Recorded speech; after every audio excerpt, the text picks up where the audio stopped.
Looked easy. It was just a 6-foot gap. I had jumped farther before. My brain kept telling me it was simple. Routine. No big deal. But my eyes were locked on the pit below.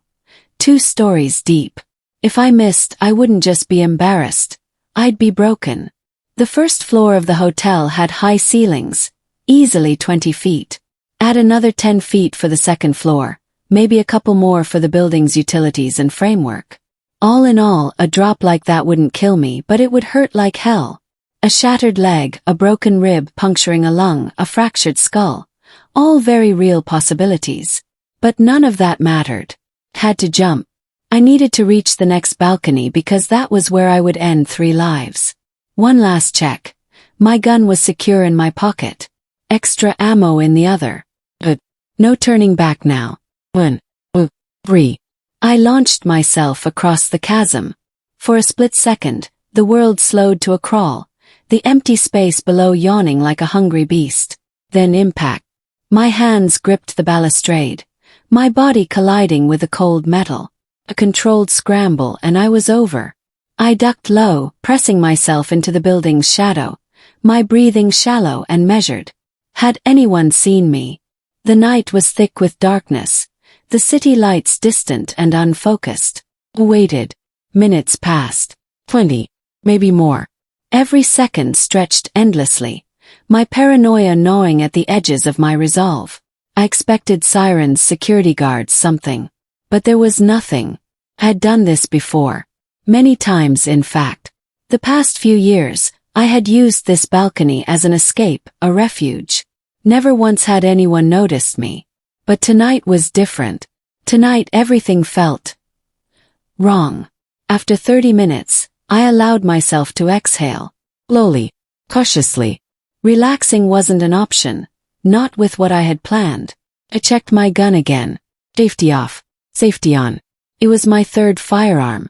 The first was a useless piece of junk, a relic barely capable of firing. The second had worked fine but came with a major flaw. I had no ammo for it. I had tested a few rounds, only to discover that the gun required an obscure caliber no one carried. I had been scammed. I considered tracking down the bastard who sold it to me. But what was the point? I had no bullets to put in him. Acquiring firearms in England wasn't easy unless you were embedded in a criminal network. I had connections, but they had screwed me over twice. So I had gone to America. A year ago, I traveled with my company's sales team to several trade shows. Perfect opportunity. One weekend I visited a gun club. They had shooting ranges, instructors, everything. One guy in particular had been helpful, showing me the ropes, breaking down the mechanics of shooting, disassembling, cleaning. I subtly hinted that I wanted my own but mentioned the difficulty of obtaining one as a foreigner. He never outright told me how to get around it, but I listened. Listened to the way he spoke with others, to the casual conversations that held the information I needed. The following weekend I went to a gun show. It was more like a flea market, but with firearms. I observed, waited, then got lucky. A guy was selling the exact model I had practiced with at the range. After some haggling, I made an offer he couldn't refuse. He wrote down my details from a fake California driver's license I had prepared. Never once did he question the mismatched photo or my distinct English accent. His eyes were fixed on the crisp green bills I handed him. Ammo.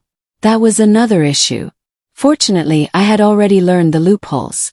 At the gun club you had to sign for ammunition purchases, but no one checked if you actually used them on site.